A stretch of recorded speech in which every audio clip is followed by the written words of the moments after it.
Ya vieron que a todos nos pasan cosas. Pero yo quiero que ustedes se vean que esos dos sombreritos. Ya se unos a otros y que ya se quitaron el espejo, tenían que ustedes nos hablan un sombrerito, ¿verdad? Eso significa que todos somos propensos a que alguien un payaso. No voy a sombrero, pero como payaso. Entonces, yo quiero llevar esto obviamente a lo que es verdaderamente importante. Y resumidamente, quiero decirles que el peor payaso que podemos hacer es cuando no tomamos a Dios en cuenta en las decisiones que tomamos en nuestra vida. Ahora sí, ya se puso serio el asunto. Entonces, pues vamos a empezar lo que es la prédica. Tanto que me siento un poquito incómodo, necesito soltar. Entonces, ¿cómo hacemos para bloquear como un payaso? Ante Dios. ¿Cómo hacemos nosotros? ¿Cómo aprendemos a distinguir eso cuando realmente vamos a quedar como un payaso? Por ejemplo, yo conozco personas que dicen, quiero hacer tales planes, quiero tal trabajo, quiero estudiar tal cosa, pero siempre dicen, bueno, que sea lo que Dios quiera, pero realmente no le preguntan a Dios qué es lo que Dios quiere. Igual pasa cuando eligen una pareja, y después resulta que no es así, que les va mal, y esa persona queda como un payaso, tristemente. A todos nos ha pasado, por eso les digo, todos aquí hemos quedado como un payaso. Y la manera en la que podemos entender esto es, primeramente, entendiendo cuál es la voluntad de Dios, para no salirnos del camino. Entonces, yo brevemente les quiero comentar qué es la voluntad de Dios. Normalmente la voluntad de Dios en el Antiguo Testamento, cuando se pronuncia voluntad, siempre tiene que ver con algo bueno. Siempre tiene que ver con algo agradable, algo benevolente, un contentamiento, un deseo, gracia. Pero también tiene que ver con el querer, y lo que es claramente la voluntad. En el Nuevo Testamento se utiliza como preferir, como querer y una voluntad voluntariamente. Entonces llegamos a la conclusión de que la voluntad son las decisiones que se toman. Entonces la voluntad de Dios es todas las decisiones que Él toma para hacer todo lo que Él quiere hacer. Esa es la voluntad de Dios. ¿Y qué dice la Biblia de la voluntad de Dios? En Romanos 12:2 nos dice, no os conforméis a este siglo, sino transformaos por medio de la renovación de vuestro entendimiento, para que comprobéis cuál sea la buena voluntad de Dios, agradable y perfecta. Aquí tenemos dos adjetivos de la voluntad de Dios, que es agradable y es perfecta. En Apocalipsis 4:11 nos dice, Señor, digno eres de recibir la gloria y la honra y el poder, porque tú creaste todas las cosas y por tu voluntad existen y fueron creadas. Entonces todo lo que existe es creado por la voluntad de Dios. Y Efesios 1:11 nos dice, en Él asimismo tuvimos herencia, habiendo sido predestinados conforme al propósito del que hace todas las cosas según el designio de su voluntad. La voluntad de Dios la podemos entender de dos maneras. Lo que es necesario, la que es necesaria y la que es libre. La necesaria es, por decirlo así, todo lo que Dios debe determinar conforme a su naturaleza. Es decir, que Él se determina a sí mismo. Por eso Él dice, yo soy el que soy, y también otras veces yo soy el que seré. Eso lo leemos en Éxodo 3:14. Y también la podemos entender en su parte libre. La parte libre es todo lo que Él decidió crear, pero que no estaba obligado. ¿Por qué les digo que no estaba obligado? Porque Dios no está obligado a crearnos. Dios no está obligado a hacer el universo. Dios es el principio. Dios no fue causado. Dios no necesitaba absolutamente nada de nosotros para existir. Él ya existía. Pero en su corazón, en sus sentimientos, o lo que sea que Dios haya pensado en ese momento, en su voluntad, Él decidió crear todo este universo y crearnos a nosotros y tomarnos en cuenta en la existencia. Aquí, eso yo sé que genera muchas dudas, pero tenemos que entender que Dios no nos necesitaba. Si alguno de ustedes tenía la duda,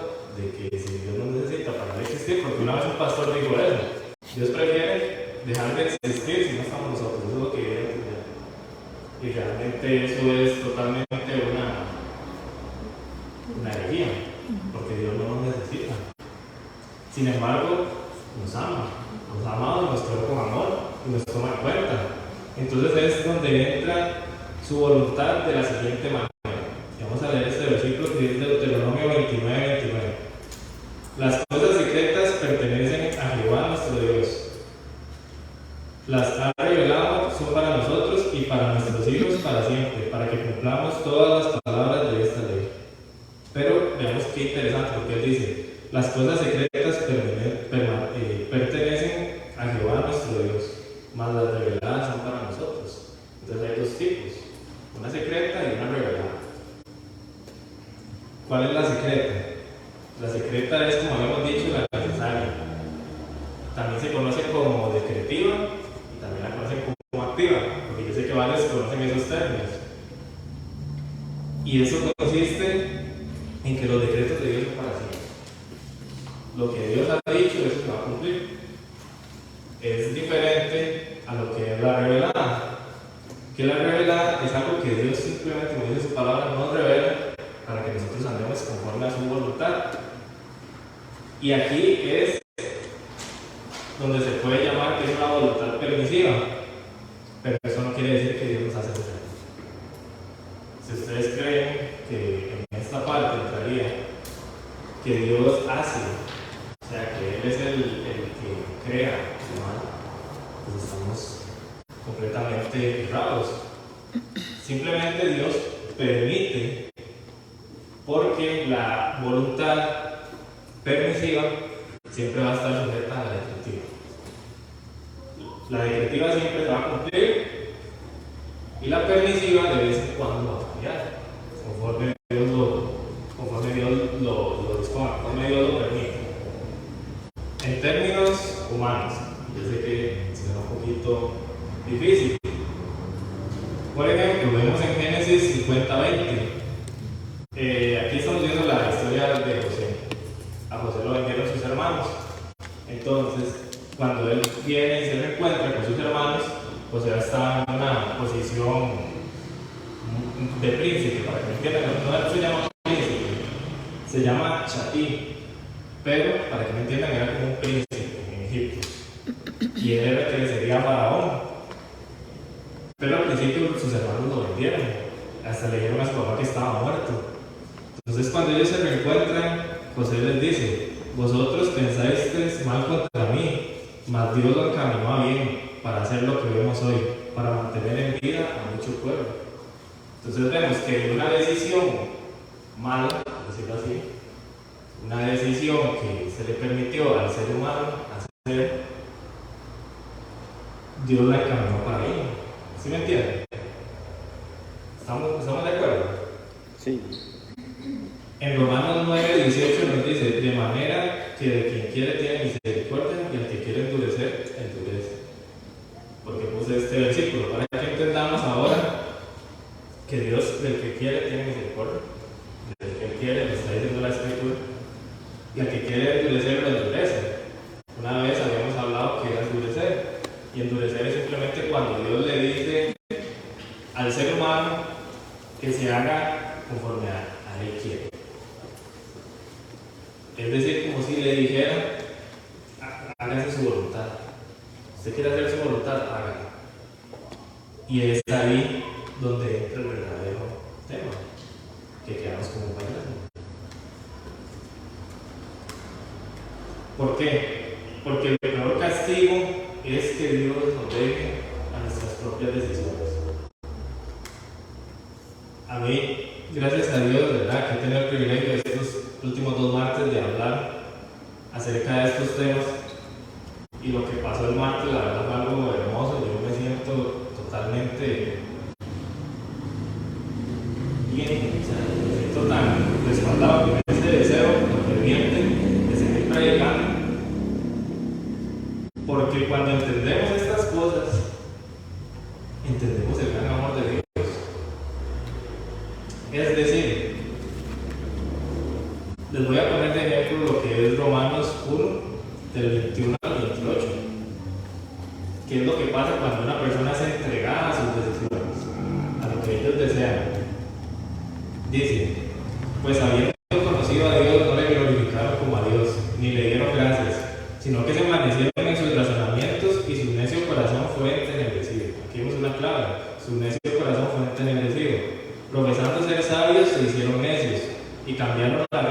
de Dios incorruptible en semejanza de hombre corruptible, de aves y de cuadrúpedos y de reptiles. Por lo cual también Dios los entregó a la inmundicia en la concupiscencia de sus corazones, de modo que deshonraron entre sí sus propios cuerpos, ya que cambiaron la verdad de Dios por la mentira, honrando y dando culto a las criaturas antes que al Creador, el cual es bendito por los siglos. Amén. Por esto Dios los entregó a pasiones vergonzosas, pues aún sus mujeres cambiaron el uso natural por el que es contra naturaleza, y de igual modo también los hombres, dejando el uso natural de la mujer, se encendieron en su laxivia unos con otros, cometiendo hechos vergonzosos, hombres con hombres, y recibiendo en sí mismos la retribución debida a su extravío. Y vamos a ver cuál es la retribución de todas estas perversiones, de todo lo que busca el ser humano. Y como ellos no aprobaron tener en cuenta a Dios, Dios los entregó a una mente reprobada para hacer cosas que no convienen. Aquí vemos dos palabras claves: concupiscencia. Me gustaría saber si alguno me puede escribir qué es la concupiscencia. Sí, con sus palabras, no existe la mejor respuesta, no, solo con sus palabras. ¿Qué entiende usted por concupiscencia? Desde la carne que hay en nosotros. Un conjunto de pecados. ¿Perdón? Un conjunto de pecados. Un conjunto de pecados. ¿Alguno más quiere aportar algo? Bueno, la concupiscencia, como bien dicen ustedes, tiene que ver mucho con eso. Es la pasión por lo prohibido. Es un deseo de bienes materiales o terrenos. Y en especial se aplica mucho al deseo sexual desordenado. Eso es la concupiscencia. Y la concupiscencia nace en nuestros corazones. Entonces, vemos aquí en el 24 que dice: Dios los entregó a la inmundicia en las concupiscencias de sus corazones, de modo que deshonraron entre sí sus propios cuerpos.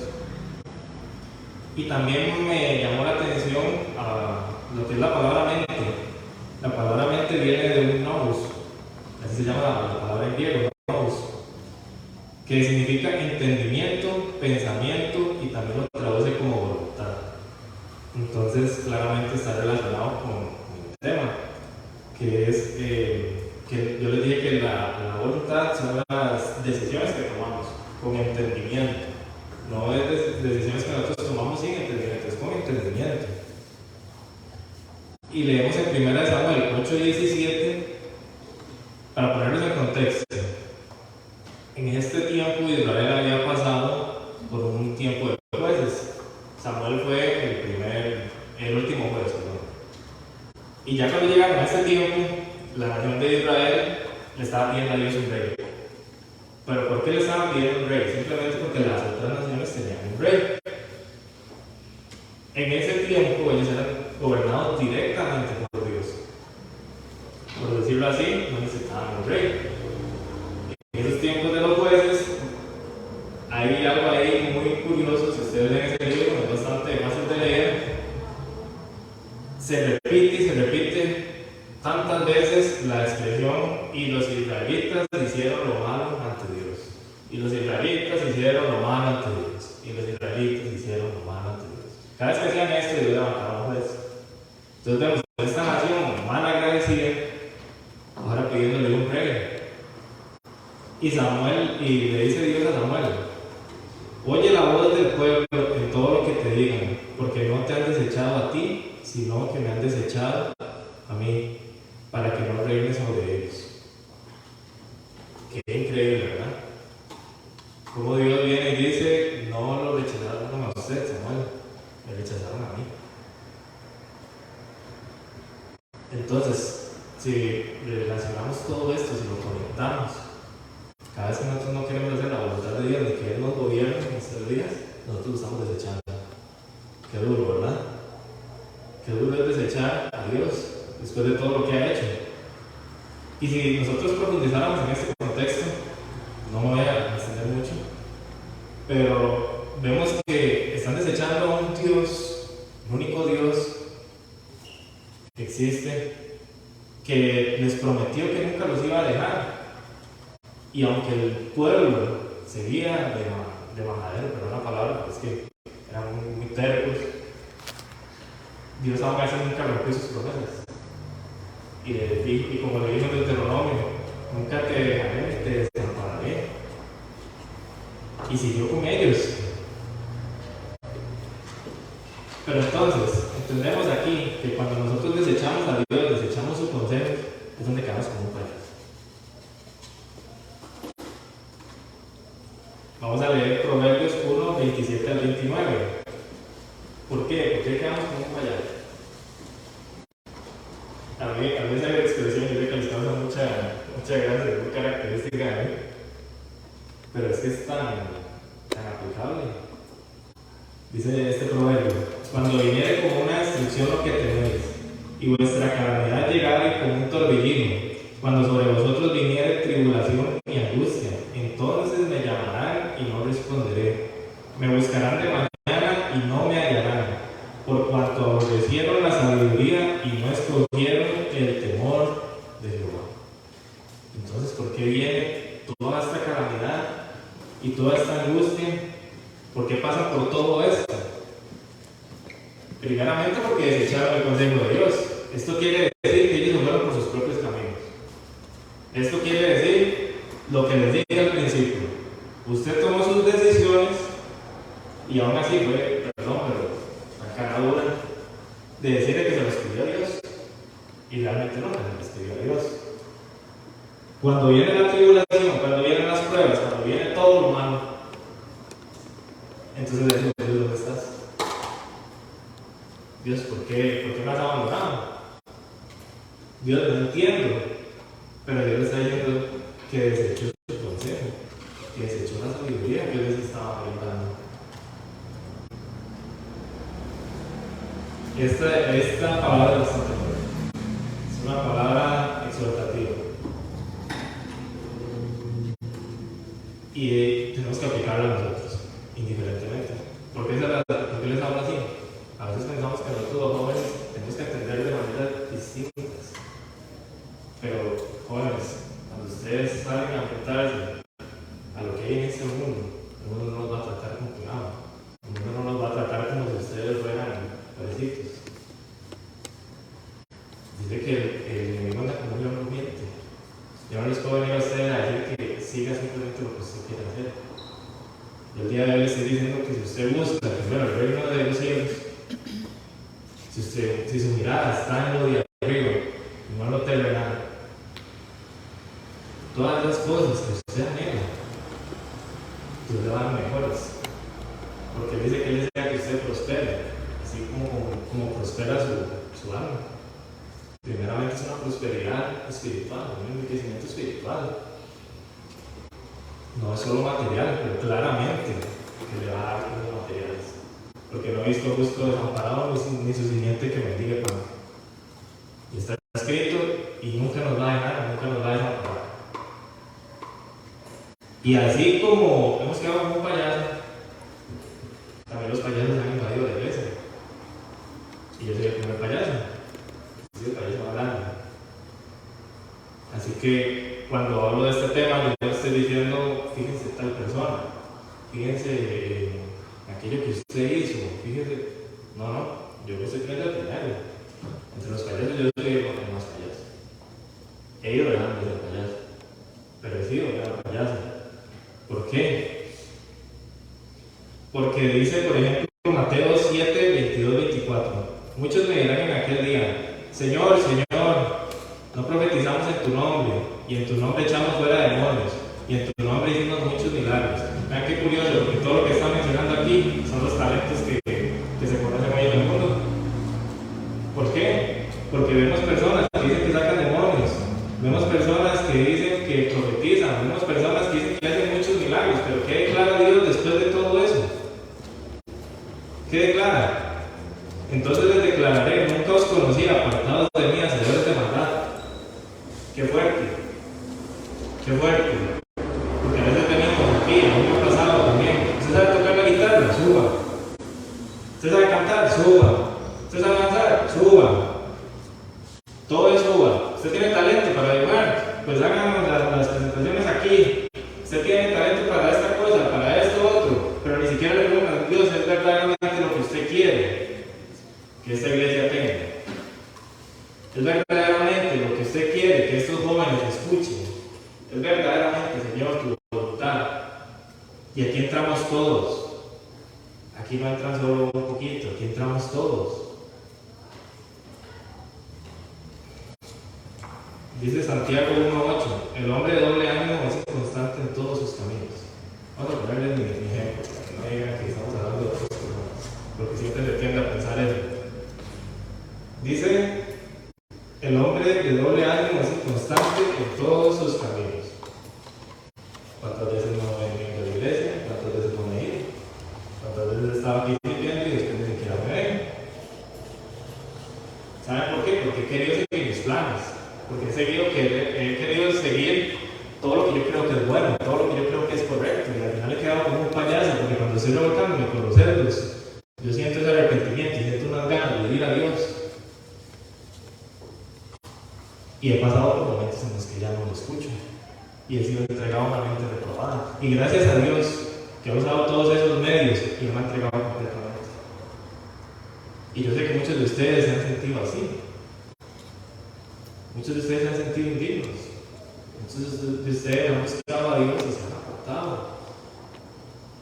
Y después han vuelto a sus caminos. ¿Me entienden? La iglesia está llena de payasos como yo. No van a encontrar una iglesia perfecta. Pero eso no significa que el payaso tiene que seguir siendo payaso.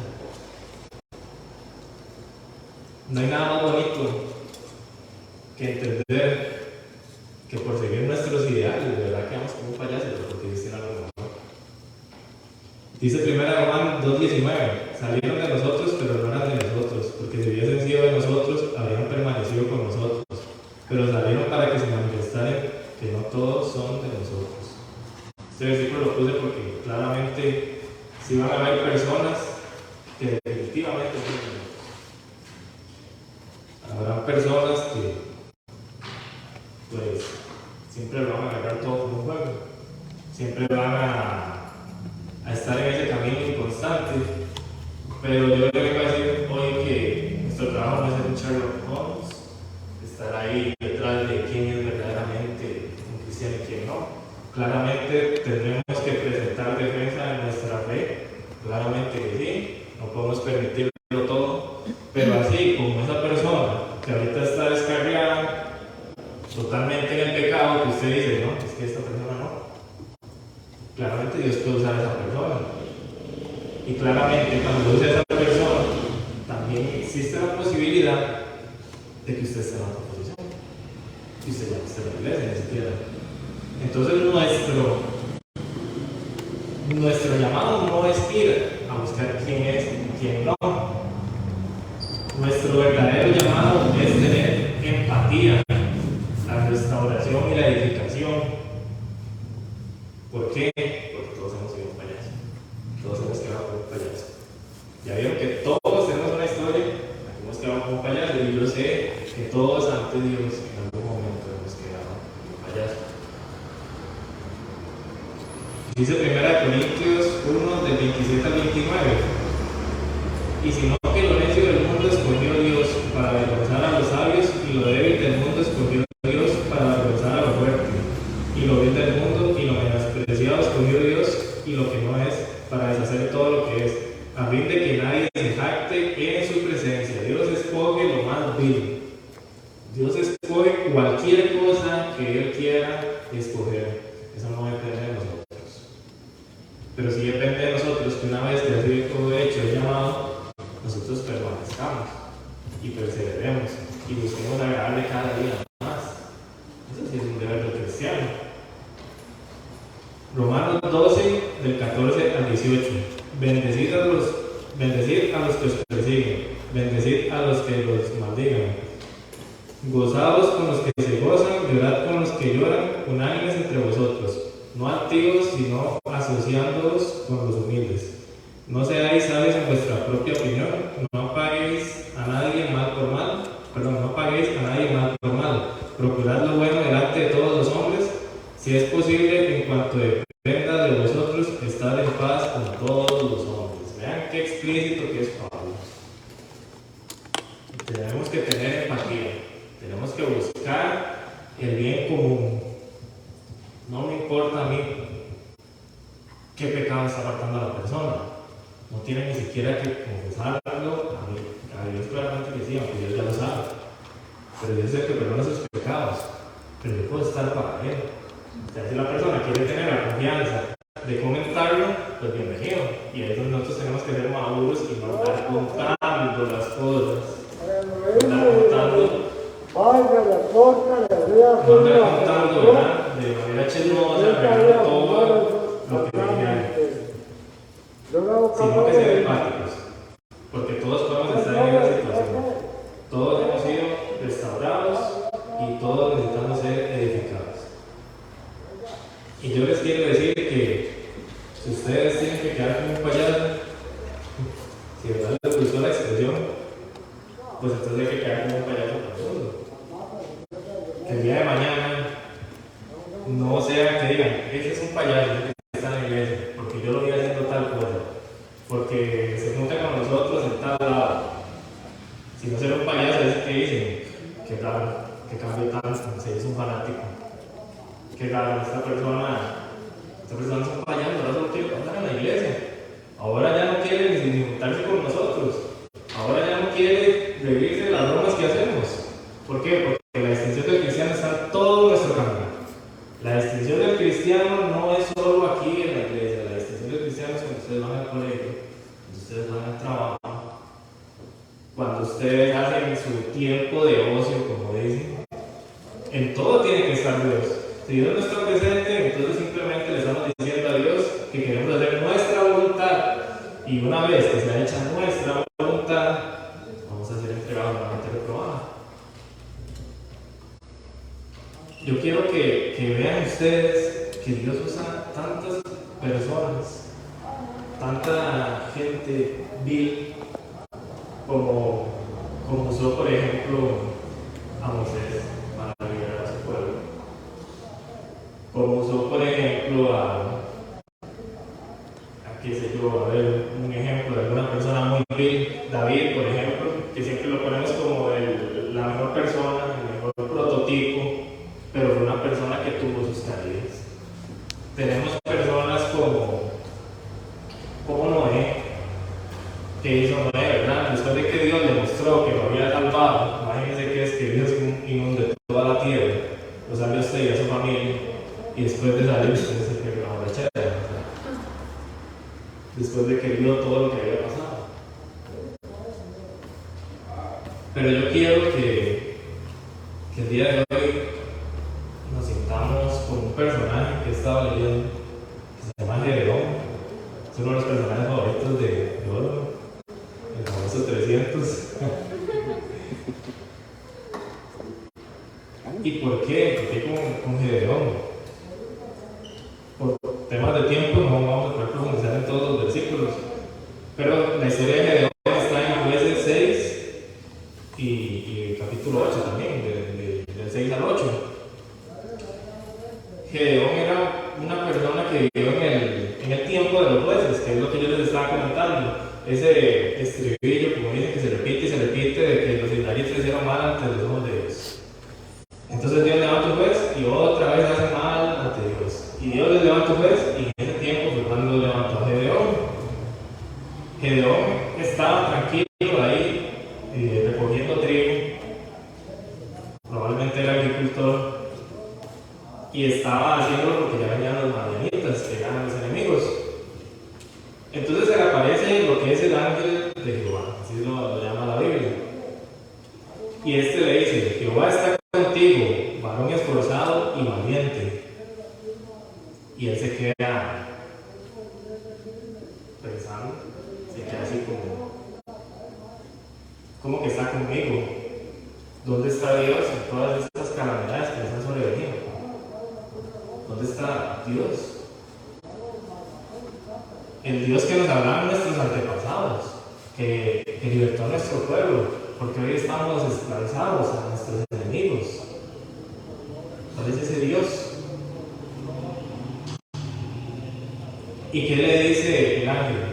Mirándole le dijo: ve con esta tu fuerza y salvarás a Israel de la mano de los madianitas. ¿No te envío yo?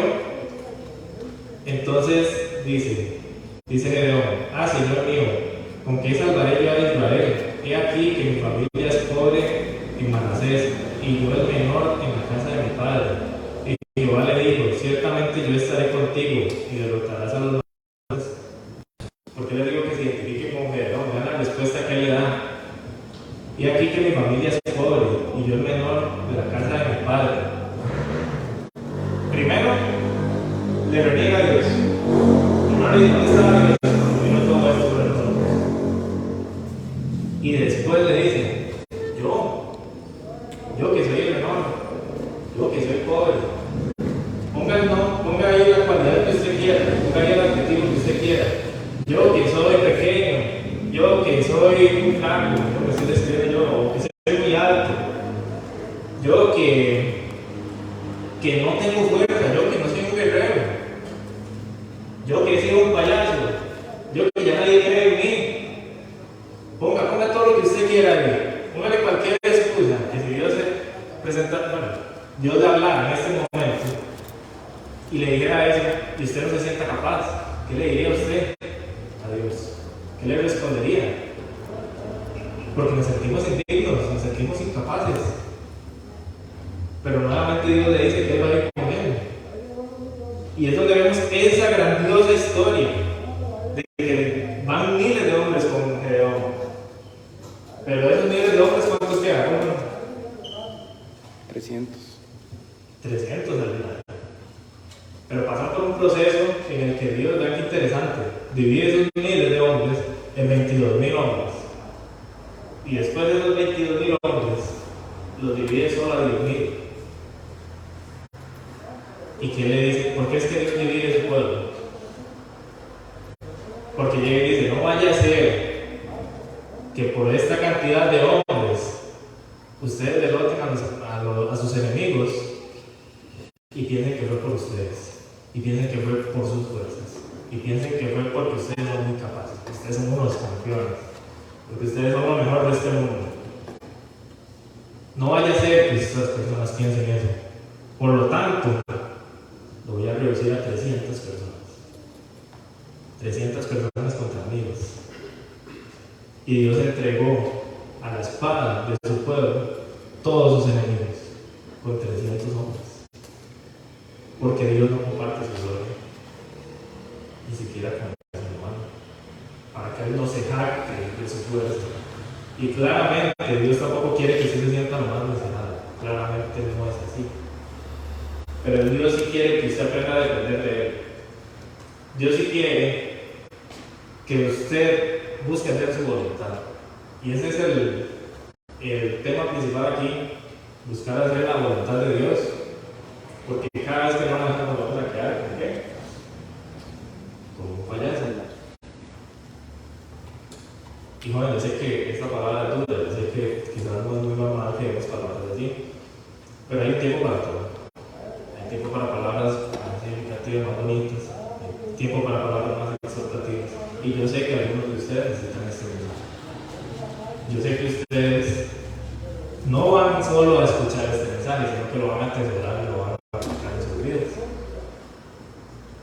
Porque son muy capaces. Dios los ha dotado de capacidades. Y Dios los va a respaldar hasta el final. Si Dios empieza la buena obra, la va a terminar en todos ustedes. Y yo, para finalizar este mensaje, yo quiero hablarles un poquito de una parábola. Pero no es una parábola que está en la Biblia. Es una parábola que es un escritor que era filósofo, pero era teólogo también. Entonces es una parábola que está en el fondo cristiano. Este filósofo se llamaba Søren Kierkegaard. Søren Kierkegaard propone lo siguiente: había una vez un pueblo pequeño, el cual esperaba con mucho entusiasmo lo que es un evento que se daba ahí por año, que era un circo que venía a esta ciudad. Este circo era muy esperado porque estas personas tenían mucho talento, era un elenco muy talentoso, pero sobresalía mucho lo que era un payaso, un payasito que era el favorito de todos. payaso era muy característico por sus bromas espontáneas. La gente nunca sabía con lo que iba a salir ese payaso.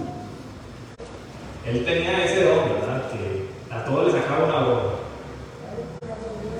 Entonces aconteció que durante una función empezó a arder el circo. Empezó a haber un incendio muy pequeño, pero claramente se iba a extender. Entonces el elenco tuvo la espectacular idea de enviar al payaso a decirle al público que ese circo estaba enseñando. Cuando ese payaso sale, ¿verdad? Obviamente muy angustiado porque era verdad, se vio un incendio. Ese ahí les dice: ¡corran, corran, corran! ¡Que el circo se está incendiando! ¡Corran! ¡Van a morir aquí! ¡Corran! Y las personas que hicieron empezaron a aplaudir. Y empezaron a reírse porque pensaban que era una broma. El payaso muy desesperado hasta empezó a llorar. Y él empezó a decir: ¿qué no me están escuchando? Se van a morir aquí, sus hijos van a morir, todos nos vamos a incendiar. ¡Corran, corran! Y la gente volvió a reírse. Porque pensaban que era una broma. El payaso, ya muy cansado, ¿verdad?, de todo esto, decidió salir del circo y: ayúdenme, ayúdenme, que el circo se está incendiando, por favor, ayúdenme. Entonces las personas pensaron que era una estrategia de marketing y no le hicieron caso y le volvieron a aplaudir. Qué bueno, qué bien que actúa este payaso. Sí, voy a ir. El payaso, ya llorando, angustiado, no sabía qué hacer. Les vuelve a decir: las personas que ustedes aman, toda esa gente, se va a morir en el circo porque piensan que es una broma. Por favor, ayúdenme, por favor, de verdad no es una broma. Y nuevamente las personas volvieron a aplaudir. Para no cansarnos con el cuento, el circo se incendió. Murieron muchas personas y muchos salieron heridos. Las personas pensaban que era una broma. Y este filósofo, cuando concluye esta parábola, lo que dice es que así será el fin del mundo. Porque los aplausos y las risas de la gente que cree que todo es una broma, así como vale todo, es mismo va a llevar a la destrucción. Entre gente que solo se queda riendo y aplaudiendo. ¿Cuál es la reflexión de todo esto? Yo no quiero ser el payaso. Yo no quiero que el día de mañana no crean el mensaje que les estoy comunicando cuando en verdad les diga: Cristo viene. Cristo viene, arrepiéntanse. Porque ellos se acostumbraron a ver siempre un payaso. Ellos se acostumbraron a que yo nunca tomaba nada en serio. Y yo sé que cuando usted escuche la parábola, aunque sé que me pegué un poco al principio, usted tampoco quiere ser el payaso. Entonces, yo solo les pido a ustedes que le oremos a Dios